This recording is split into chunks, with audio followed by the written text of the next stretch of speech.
Welcome to our channel. If you've forgotten your Fitbit app password or need to reset it for security reasons, follow these straightforward instructions to regain access to your account.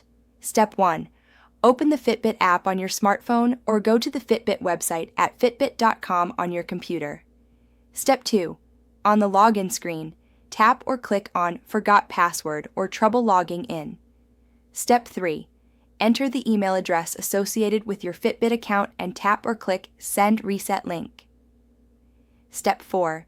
Check your email inbox for a password reset message from Fitbit.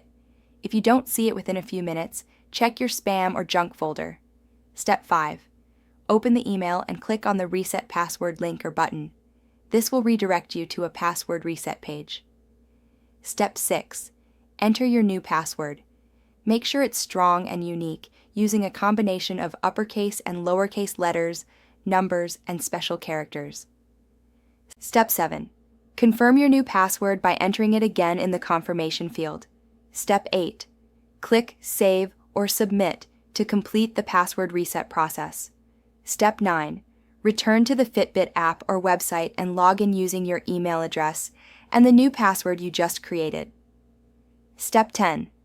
For added security, consider enabling two-factor authentication in your Fitbit account settings.